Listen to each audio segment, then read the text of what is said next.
আসসালামু আলাইকুম। আজকের এই ভিডিওতে আমরা আলোচনা করব কলেজ লাইফে মানবিকের স্টুডেন্টরা যেই পাঁচটা সবচেয়ে কমন সমস্যার ফেস করে এবং এই সমস্যাগুলো থেকে কিভাবে আমরা রেহাই পেতে পারি বা ওভারকাম করতে পারি সেটাও আমরা বলে দিব আজকের এই ভিডিওতে। সুতরাং তোমরা মনোযোগ সহকারে সম্পূর্ণ ভিডিওটা দেখো।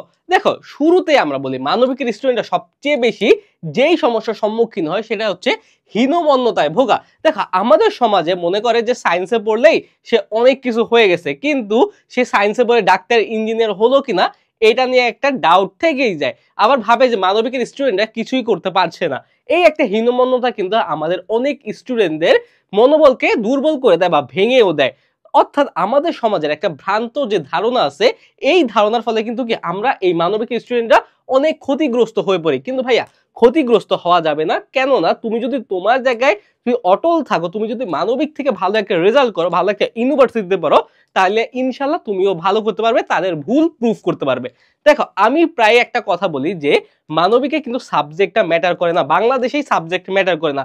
কয়েকটা স্পেসিফিক পেশা বাদে, যেমন তুমি ইঞ্জিনিয়ার হবা সেই ক্ষেত্রে তোমার সাবজেক্টটা ম্যাটার করে, তুমি ডাক্তার হবা সেই ক্ষেত্রে সাবজেক্টটা ম্যাটার করে। কিন্তু এখন কিন্তু দেখা যাচ্ছে বিসিএস এ কিন্তু ইঞ্জিনিয়াররাও আসছে, তারপর ডাক্তার থেকেও আসছে। এই বছরও কি বিসিএস এ মেডিকেল থেকে ফার্স্ট হয়েছে। এটা কেন?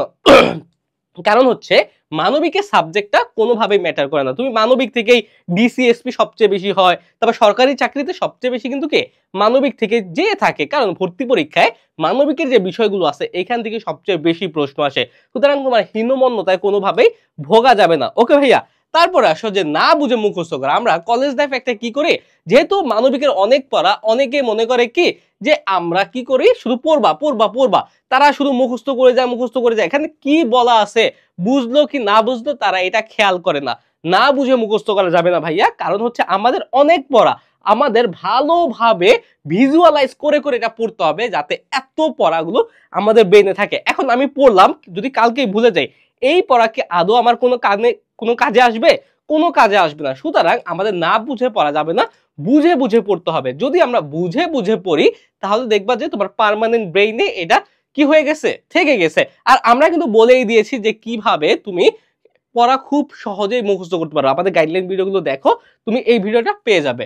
তারপর দেখো, আরেকটা হচ্ছে প্রসঙ্গ না বুঝে উত্তর লেখা। এখন হচ্ছে একটা হচ্ছে আমরা বুঝলাম, আবার আরেকটা সমস্যা আমরা কি করি যে পরীক্ষার হলে গিয়ে আমরা না বুঝে উত্তর করে দেই। লাস্টে কি লিখে দেই, উদ্দীপকের ভূমিকা অপরিসীম, উদ্দীপকের গুরুত্ব অপরিসীম। এটা লিখি না ভাইয়া, এটা কিন্তু লিখি। কিন্তু এই ভুলটা করা যাবে না ভাইয়া।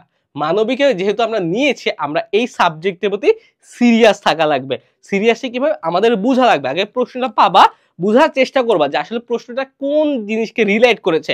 আমাদের সৃজনশীল প্রশ্নটা কিন্তু কোনো একটা ঘটনা বা কোনো একটা টপিককে রিলেট করে আসে। সুতরাং তুমি প্রশ্নটা পাওয়ার পর আগে রিলেট করবা, তারপর সেই অনুযায়ী লেখার চেষ্টা করবা।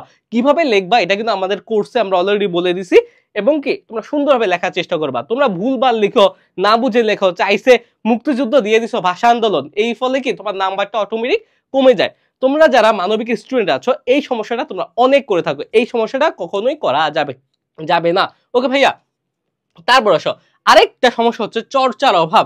যে আমাদের নটর ড্যামে একটা ছাড় ছিল, মিজান স্যার, সে একটা কথা বলতো যে ভাইয়া তোরা আর কিছু লাগবে না, মানবিক স্টুডেন্টরা দৈনিক তোরা 2 থেকে আড়াই ঘন্টা পর, 2 থেকে আড়াই ঘন্টা পর, হ্যাঁ 2 থেকে আড়াই ঘন্টা তুই তোরা পড়স, এর চেয়ে বেশি কিছু তোদের লাগবে না। কারণ কি 2 ঘন্টা তুই টানা পড়ে দেখ, অনেক কিছু পড়তে পারবি। এই কথাটা আমার এখনো আমার ব্রেইনে মাঝে মধ্যে নাড়া দেয় যে আসলেই তো স্যার তো ঠিক কথা বলেছিল।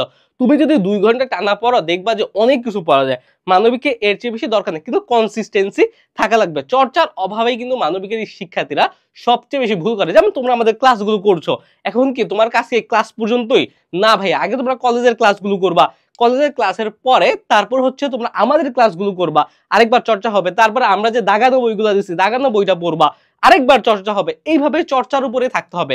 যখন তুমি এত পড়া, এত তথ্য মানবিকের বইয়ে, তুমি কি বারবার না পড়লে মুখস্থ করতে পারবা বা মনে রাখতে পারবা? সম্ভব না। কিন্তু এটা তোমার বারবার চর্চা করে করে করে করে তোমার কি করতে হবে, মুখস্থ করতে হবে। যেমন প্রথম দিন তুমি পড়লা, একদিন পরে, তারপর 3 দিন পরে পড়লা, তারপরে 7 দিন পরে পড়লা। সাইন্টিফিক মোতাবেক 4 থেকে 5 বার পড়লে মোটামুটি তোমার ব্রেইনে পুরো কাহিনীটা ধরে যায়। ওকে, তখন সহজে মানুষ ভুলে না। তারপর দেখো, সময় ব্যবস্থাপনায় দুর্বলতা, টাইম ম্যানেজমেন্টে তোমরা কিন্তু খুবই খারাপ ভাইয়া। তোমরা কি করো, তোমরা ভাবো যে পরীক্ষার আগের দিন পড়বো সব হয়ে যাবে, বা পরীক্ষার আগের দুদিন পড়বো হয়ে যাবে। ভাইয়া আমি কিন্তু সবসময় বলি যে সফলতার কোনো শর্টকাট নাই। এখন পরীক্ষার আগের দিন পরে হয়তো তুমি পাস করতে পারবা, কিন্তু এই পড়াটা তোমার ব্রেইনে থাকবে না। এই পড়াটা ইন দ্য লং রান বা ইন দ্য লং টার্ম তোমাকে হেল্প করবে না।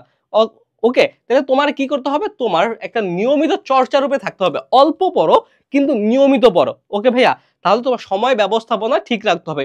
দৈনিক আমি বলবো যে সবচেয়ে তোমাদের জন্য ভালো হলো দৈনিক 4 ঘন্টা পড়া। আমি দৈনিক কলেজ লাইফে 4 থেকে 4.5 ঘন্টা পড়াশোনা করার চেষ্টা করতাম। এটা কি কলেজ টাইপের বাইরে।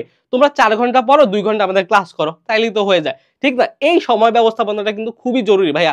তোমরা যারা এইচএসসি 26 আছো আর এইচএসসি 27 আছো, এখনো তোমাদের হাতে কিছু সময় আছে ভাইয়া, সময়গুলো কাজে লাগাও, ইনশাল্লাহ তোমরা ভালো করতে পারবা। যারা এইচএসসি 27 আছো, আগে এইচএসসি 26 নিয়ে বলি, এইচএসসি 26 আছো, তোমাদের কিন্তু অলরেডি ফার্স্ট ইয়ার শেষ, সেকেন্ড ইয়ার প্রায় শেষের দিকে, দেখতে দেখতে সময়টা চলে যাবে। যদি তোমাদের এখনো ফার্স্ট ইয়ারের পড়ায় ল্যাকিংস থাকে, সেকেন্ড ইয়ারের পড়ায় ল্যাকিংস থাকে, তোমরা কোর্সটা কিনা তাড়াতাড়ি ক্লাসগুলো শুরু করে, এখানে তো সব ক্লাস দেওয়া আছে, ঠিক না?